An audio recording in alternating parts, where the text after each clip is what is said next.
रामकृष्ण हरी मंडळी, श्री स्वामी समर्थ. देवतामध्ये जर कोणाला सर्वात दयाळू मानलं जातं तर ते भगवान शिव आहेत. परंतु जर कोणी चूक केली तर त्यांच्यापेक्षा जास्त रागही कोणाला येत नाही. भगवान शिव इतके निष्पाप आहेत की भक्तांनी त्यांना खऱ्या मनाने जर हाक मारली तर त्यांच्या मनोकामना नक्कीच पूर्ण करतात. म्हणून त्यांना भोले बाबा असं देखील म्हटलं जातं. अशा या महादेवाची पूजा करायला आपण अत्यंत घाबरत असतो, कारण की ते जेवढे भोले आहेत तेवढेच ते जास्त रागीट देखील आहेत. जर घरामध्ये शिवलिंग आहे तर ते कुठे ठेवावे, शिवलिंग घरात कसे ठेवावे, शिवलिंग घरात स्थापन करत असताना कोणती काळजी घ्यावी, घरात शिवलिंग नेमकं किती आकाराचं असावं, त्यासोबतच नंदी असावा का किंवा साप असावा का, शिवलिंग घरात असेल तर कोणत्या चुका करू नयेत, जर तुम्ही शिवलिंग चुकीच्या दिशेला ठेवले किंवा त्याच्या बाबतीत काही चुका झाल्या तर नक्कीच भगवान महादेवांच्या क्रोधाला सामोरं जावं लागेल आणि त्यामुळेच घरामध्ये कोणतंही कार्य धड होत नाही, कोणत्याही कार्यामध्ये यश येत नाही, त्यांचा आशीर्वाद आपल्याला लाभत नाही. त्यासाठी आपण नित्यनियमाने भगवान महादेवांची पूजा करायला लागते. तर त्यासाठी शिवलिंग घरात असेल तर नक्की कोणत्या गोष्टींची काळजी घ्यावी. अगदी 99% लोक काही जे आहेत तर त्या चुका करतात, तर त्याबद्दलची परिपूर्ण माहिती देणारा हा व्हिडिओ आहे. तर यासाठी तुम्ही हा व्हिडिओ नक्की संपूर्ण पहा, याचा तुम्हाला खूप सारा फायदा होईल आणि जास्तीत जास्त लोकांपर्यंत नक्की शेअर करा. महादेवाची पिंड घरामध्ये असेल किंवा जर तुम्हाला महादेवाची पिंड घरामध्ये स्थापन करायची असेल तर महादेवांची सेवा करायची असेल, परंतु तुमच्या मनामध्ये अनेक प्रश्न असतील, तर तुम्ही घाबरून जात असाल तर हा व्हिडिओ नक्की पूर्ण पहा आणि व्यवस्थित विचार करा. तुम्ही घरामध्ये महादेवाची पिंड स्थापित करू शकता. फक्त हे सगळे जे नियम आहेत तर ते जर आपण पाळले आणि नियमानुसार महादेवांची पूजा जर केली तर नक्कीच त्यांच्यासारखा दुसरा देव नाही, जो लवकर पावतो आणि लवकर भक्तांच्या मनोकामना पूर्ण करतो. नवीन शिवलिंग घरामध्ये आणत असताना ते शिवलिंग तुम्ही सोमवारी महाशिवरात्रीला अशा शुभ दिवशी खरेदी करून आणू शकता. त्यानंतर बघा, शिवलिंग तुम्ही घरामध्ये खरेदी करून आणल्यानंतर त्याची प्राणप्रतिष्ठाही केली जात नाही, कारण की शिवलिंगाची प्राणप्रतिष्ठा ही मंदिरामध्ये केली जाते, घरात केली जात नाही. त्यासाठी तुम्ही नवीन शिवलिंग खरेदी करून आणलं असेल तर त्याची प्राणप्रतिष्ठा आपल्याला चुकून देखील करायची नाही. शिवलिंग आपण केवढं खरेदी करावं, तर बघा, शिवलिंग खरेदी करत असताना ते नर्मदा नदीच्या दगडापासून जे बनवलेलं असतं तर ते शिवलिंग खरेदी करणं अत्यंत शुभ मानलं जातं. याशिवाय जे काही पारस शिवलिंग असतं, म्हणजे जे काचेसारखं शिवलिंग असतं, तर ते देखील तुम्ही खरेदी करून घरामध्ये आणणं अत्यंत शुभ मानलं जातं. याशिवाय बघा, पितळेचे जे शिवलिंग असतं तर ते शिवलिंग देखील घरामध्ये ठेवावं. शक्यतो तुम्ही देवघरासाठी देवारामध्ये शिवलिंग ठेवणार असाल तर ते तुम्ही नक्कीच पितळेचे शिवलिंग घ्यावं, देवघरामध्ये नक्की स्थापन करावं. ते अत्यंत शुभ असतं, त्याच्याबद्दल आपल्याला जास्त धोका देखील नसतो. तर बघा, शिवलिंग खरेदी करत असताना त्याचा आकार केवढा असावा, शिवलिंग खरेदी करत असताना त्याचा आकार आपल्या अंगठ्या इतकाच असावा. या आकारापेक्षा जास्त मोठं शिवलिंग देवघरामध्ये ठेवता कामा नये, कारण की शिवलिंग हे जास्त संवेदनशील असतं. त्यामुळे घरामध्ये लहान आकाराचं शिवलिंग ठेवलं जातं. शिवलिंगामधून एक उष्ण ऊर्जा बाहेर पडत असते आणि त्या ऊर्जेला शांत करण्यासाठी त्याच्यावरती बघा पाण्याचा अभिषेक केला जातो. आणि जे मंदिरामध्ये मोठे मोठे शिवलिंग असतात तर ते बघा, इतर देवतेंपेक्षा महादेवांच्या पिंडीची पूजा ही 4 प्रहरी केली जाते. त्यावरती पाण्याचा अभिषेक, जलाभिषेक, इतर वस्तूंचा अभिषेक केला जातो. आपल्याला घरामध्ये एवढं करणं जमत नाही. त्यासाठी तुम्ही जर महादेवाची पिंड घरामध्ये आणणार असाल किंवा तुमच्या घरामध्ये असेल तर तिचा आकार हा अंगठ्यापेक्षा कमी असावा. असं शिवलिंग घरामध्ये ठेवलं जातं. याची आपण नित्यनियमाने पूजा करावी लागते. शिवलिंग घरात असेल तर सकाळ संध्याकाळ तुम्हाला त्याच्यावरती जलाचा अभिषेक, म्हणजे फक्त पाण्याचा अभिषेक करायचा आहे. जलाभिषेक करणं हे अत्यंत उत्तम आहे. तर बघा, रोजच्या धावपळीमध्ये आपल्याला जर जमत नसेल तर अशाने फक्त सोमवारी, प्रदोष, शिवरात्री, महाशिवरात्री अशा दिवशी तुम्ही शिवलिंगावरती अभिषेक केला तरीसुद्धा चालेल. शिवपिंडीवरती जलाभिषेक म्हणजे फक्त पाण्याने अभिषेक केला तरीसुद्धा महादेव अगदी लवकर प्रसन्न होतात. घरामध्ये शिवलिंग असेल तर सोमवारी का होईना कच्च्या दुधाने त्यावरती अभिषेक करू शकता. कच्चं दूध घ्या. बघा, शिवलिंगावरती कधीही गरम केलेलं दूध घातलं जात नाही किंवा शिवलिंगावरती तापवलेलं दूध देखील घातलं जात नाही, ते देखील व्हायचं नाही. हा देखील नियम आपल्याला नेहमी लक्षात ठेवायचा आहे. तापवलेलं दूध जे आहे तर ते शिवलिंगावरती अर्पण केलं जात नाही किंवा जे पॅकेट दूध असतं ते सुद्धा आपल्याला शिवलिंगावरती अर्पण करायचं नाही, त्याने अभिषेक करायचा नाही. कारण की पॅकेट दूध जे आहे तर ते अगोदरच तापवलेलं असतं, त्यासाठी पॅकेट दूध वापरायचं नाही. शक्यतो गाईचं दूध वापरलं तर अतिउत्तम होईल, परंतु दूध हे कच्चं असावं. त्यानंतर आपण शिवलिंगावरती फक्त जलाचा अभिषेक केला तरी सुद्धा चालतो. शिवलिंगावरती जे काही आपण अभिषेक करतो तर ते बघा, आपण सर्व देवी देवतांच्या मूर्तीवरती अभिषेक केल्यानंतर जे तीर्थ आहे तर ते तीर्थ आपल्याला घ्यायची सवय असते, परंतु जेव्हा तुम्ही शिवलिंगावरती अभिषेक करत असाल तर तेव्हा ते अभिषेक केलेलं पाणी किंवा तीर्थ तुम्ही पिऊ नये. कारण की असं म्हटलं जातं की शिवलिंगावरती वाहिलेल्या कोणत्याही वस्तू, शिवलिंगावरती चढवलेल्या कोणत्याही वस्तू प्रसाद म्हणून आपण खाऊ नये असं देखील शास्त्रामध्ये सांगितलं जातं. तर महादेवाची पिंड देवघरामध्ये नक्की कुठे ठेवावी? महादेवाची पिंड देवघरामध्ये ठेवत असताना गणपती बाप्पांची जी मूर्ती आहे तर ती महादेवांच्या पिंडीच्या उजव्या हाताला गणपती बाप्पांची मूर्ती असावी.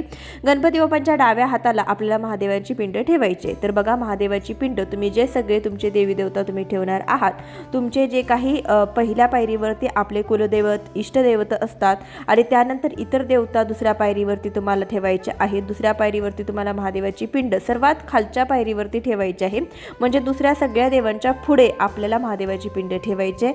महादेवाची पिंड मागे ठेवून इतर देवता पुढे ठेवू नका. देवघरामध्ये महादेवाची पिंड ठेवत असताना ती पुढे ठेवावी. त्यानंतर अजून एक आपल्याला नियम पाळायचा आहे, तो असा की महादेवाची पिंड बघा, बरेच जण काय करतात, तुळशीमध्ये ठेवतात. तर चुकून देखील तुम्ही तुळशीमध्ये महादेवाची पिंड ठेवू नका, कारण की महादेवाला तुळस ही वाहिली जात नाही. तुळशीमध्ये असतो तर तो शालिग्राम दगड असतो, तर ते महाविष्णूचे एक प्रतीक आहे. त्यामुळे शिवलिंग घरामध्ये तुळशीमध्ये ठेवत असाल तर ते तुळशीमध्ये ठेवू नका. शिवलिंग स्वच्छ करत असताना काही गोष्टींची काळजी आपण आवर्जून घेतली पाहिजे. इतर देवी देवतांच्या मूर्ती आपण जेव्हा स्वच्छ करतो तेव्हा ते अंगठ्याने आपण साफ करत असतो, परंतु शिवलिंग जे आहे तर ते अंगठ्याने साफ करायचं नाही. कारण की तुम्ही अंगठ्याचा वापर जो आहे तर तो शिवलिंग साफ करताना करू नये. तुम्ही बोटाने शिवलिंग जे आहे तर ते साफ करायचं आहे. अंगठा शिवलिंगाला लावू नये असं देखील म्हटलं जातं. हा नियम देखील आपण रोज पाळायचा आहे. सोमवारी वगैरे तुम्ही शिवलिंगावरती चंदनाने लेप करू शकता. शिवलिंगाला तुळस अजिबात व्हायची नाही. शिवलिंगाला हळदी कुंकू कधीही व्हायचं नाही. शिवलिंगाला भस्म लावलं जातं, गुलाल लावला जातो, हळदी कुंकू अजूनही अजिबात आपल्याला व्हायचं नाही. शिवलिंगाला पांढरं फूल व्हायचं आहे, बेलपत्र व्हायचं आहे. बेलाचं एक जरी पान शिवलिंगावरती वाहिलं तरी आपल्याला त्याचं शुभ फळ जे आहे तर ते अधिक पीठेने मिळत असतं. बेलपत्र शिवपिंडीवरती वाहत असताना बेलपत्र तोडल्यानंतर आपल्याला बेलपत्राच्या देठाला जी एक गाठ असते तर ती देखील काढून घ्यायची आहे. बेलपत्र हे नेहमी उलटं व्हायचं आहे. हा नियम देखील आपण लक्षात ठेवायचा आहे. सोमवारी प्रदोषला, महाशिवरात्रीला शिवलिंगावरती तुम्ही बेलपत्र वाहू शकता. रोज बेलपत्र नाही मिळालं तरी देखील काहीही हरकत नाही. तुम्हाला कधी जेव्हा बेलपत्र भेटेल तेव्हा तुम्ही बेलपत्र वाहू शकता किंवा धोत्र्याचं फळ, फूल, शिवलिंगावरती आवडणाऱ्या ज्या काही वस्तू आहेत तर त्या वस्तू शिवलिंगावरती तुम्ही अर्पण करू शकता. बघा, घरामध्ये नेहमी महादेवाची पिंड ठेवायची आहे. फोटो देवघरामध्ये ठेवायचा नसतो. जर फोटो आपण घरामध्ये ठेवायचा असेल तुम्हाला तर शंकराच्या संपूर्ण कुटुंबाचा असावा, परंतु घरामध्ये फक्त शंकराचा म्हणजे महादेवांचा फोटो ठेवूच नये. कारण की असं म्हटलं जातं की महादेवाचा फोटो हा स्मशानात असतो आणि घरामध्ये जर महादेवांचा फोटो ठेवला असेल तर घराचं स्मशान होतं. त्यासाठी आपण घरामध्ये महादेवांचा फोटो कधीही ठेवू नका. महादेवाची पिंड स्वरूपामध्ये पूजा केली जाते. पिंडामध्ये त्यांचं संपूर्ण कुटुंब असतं आणि महादेवांची एकट्याची पूजा करायची नसते, ती कुटुंबासोबतच केली जाते. आणि जी पिंड असते तर ती आपल्या त्या पिंडीमध्ये त्यांचं संपूर्ण कुटुंब असतं, त्यासाठी महादेवाची पिंड पूजली जाते. कधीही महादेवांचा फोटो पूजला जात नाही. तुमच्या घरामध्ये जर फोटो ठेवायचा असेल तर घरामध्ये फोटो शक्यतो ठेवूच नका. ठेवायचा असेल तर संपूर्ण कुटुंबाचा असावा. हा नियम तुम्ही पाळू शकता. हा नियम देखील आपल्याला लक्षात ठेवायचा आहे. तुम्ही देवघरामध्ये शिवलिंग जर स्थापित केलं असेल तर त्याची जागा आपल्याला वारंवार बदलायची नाही. एकाच ठिकाणी आपल्याला हे शिवलिंग ठेवायचं आहे.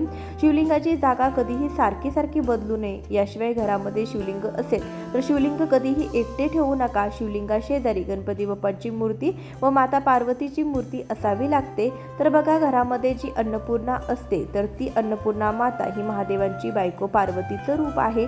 त्यासाठी महादेवांच्या पिंडीजवळ अन्नपूर्णा मातेची मूर्ती जी आहे तर ती तुम्ही ठेवू शकता. याशिवाय गणपतीची मूर्ती देखील आपण या देवघरामध्ये ठेवायची आहे. त्यामुळे महादेवाची पिंड ही एकटी राहत नाही. महादेवाच्या पिंडीच्या डाव्या हाताला आपल्याला अन्नपूर्णा मातेची मूर्ती स्थापन करायची आहे. याशिवाय बघा, आपल्याला प्रश्न पडतो की आपण जेव्हा शिवलिंग घरामध्ये शिवपिंड आणतो आणि महादेवाची पिंड घरामध्ये आणल्यानंतर महादेवाच्या पिंडीवरती नाग असावा का किंवा नंदी असावा का, असे प्रश्न देखील आपल्या मनामध्ये येतात. तर महादेवाच्या पिंडीवरती नाग नसावा, शिवाय महादेवाच्या पिंडीसमोर नंदीही नसावा. फक्त महादेवाची पिंड असावी. नंदी हा नेहमी मंदिराच्या बाहेर असतो, तो देवघरामध्ये नसावा. याशिवाय असं देखील सांगितलं जातं की घरामध्ये एकापेक्षा अधिक शिवलिंग आपण देवघरामध्ये कधीही ठेवायचे नाहीत, असं शिवपुराणामध्ये देखील सांगितलं जातं. म्हणून जर आपल्या घरामध्ये एकापेक्षा जास्त शिवलिंग असल्यास त्वरित ती बाजूला करा. एखाद्या ज्योतिषाचा सल्ला घ्या आणि ती जास्तीचं शिवलिंग मंदिरामध्ये नेऊन ठेवा किंवा नदीमध्ये विसर्जित करा. नेहमी महादेवांचा अभिषेक करताना महादेवांचा अभिषेक हा दुधाने, तुपाने, पाण्याने, मधाने, पंचामृताने किंवा याचे मिश्रण करून पंचामृताने तुम्ही करू शकता. अमृत अर्पण केल्यानंतर आपण पुन्हा एकदा पाण्याने अभिषेक करायचा आहे. पंचामृताचा अभिषेक करत असला तरी देखील सर्वात आधी पाण्याचाच अभिषेक आपल्याला करायचा आहे. त्यानंतर पंचामृत किंवा तुम्ही कोणत्याही वस्तू वापरून देवाचा अभिषेक करणार असाल तर त्यानंतर सर्वात शेवटी स्वच्छ पाण्याने पुन्हा अभिषेक करायचा आहे. त्यानंतर स्वच्छ कपड्याने शिवलिंग पुसून देवघरामध्ये ठेवायचं आहे. शिवलिंगाला महादेवाला पांढरी गंध गोळी म्हणजे महादेवाला भस्म आपण ज्याला म्हटलं जातं तर ते लावायचं आहे. कुंकू अजिबात लावायचं नाही. हळद देखील व्हायची नाही. तुम्ही महादेवांवर पांढऱ्या अक्षदा वाहू शकता. रंगीत अक्षदा महादेवाच्या पिंडीवरती व्हायच्या नाहीत. महादेवांची पूजा झाल्यानंतर महादेवाच्या पिंडीवरती तुम्ही बेलपत्र व्हायचं आहे. महादेवाच्या पिंडीवरती तुळशीपत्र कधीही व्हायचं नाही. महादेवाला पांढरं फूल व्हायचं आहे, जसे की सोनचाफा असेल, धोत्र्याचं फूल असेल किंवा फळ असेल, बेलाचं फळ असेल किंवा गोकर्णीचं फूल असेल तर ही फुले तुम्ही महादेवांना वाहू शकता. देवघरामध्ये कधीही तुटलेलं भंगलेलं असं शिवलिंग ठेवायचं नाही. असं शिवलिंग आपण त्वरित आपल्या नदीमध्ये प्रवाहित करायचं आहे. त्या पाण्यामध्ये ते सोडून द्यायचं आहे. घरातील देवघरामध्ये कधीही तुटलेली भंगलेली मूर्ती ठेवू नये. जी मूर्ती तुटलेली असते तर ती ताबडतोब घरातून बाहेर काढायची आहे. विसर्जन करणं हे महत्त्वाचं आहे. ती मूर्ती नदीमध्ये विसर्जन करावी, अन्यथा पिंपळाच्या झाडाखाली ठेवावी. तुटलेल्या किंवा भंगलेल्या मूर्ती देवघरामध्ये ठेवणं हे अशुभतेचं लक्षण मानलं जातं. जीवनामध्ये सुख समृद्धी यावी अशी प्रत्येकाची अपेक्षा असते. यासाठी परिश्रमाला अध्यात्माची जोड दिली जाते. घरातील देवघर ही संबंधित कुटुंबातील सदस्यांच्या उपासनेची जागा असते. नित्य उपासनेमुळे जीवनातील अडथळे अपयश दूर होतं असं देखील मानलं जातं. त्यामुळे देवघरामध्ये वास्तुशास्त्राच्या नियमानुसार देवी देवतांच्या मूर्ती आणि फोटो असायलाच हव्यात. त्यामुळे उपासनेचे योग्य फळ आपल्याला मिळण्यास मदत होते.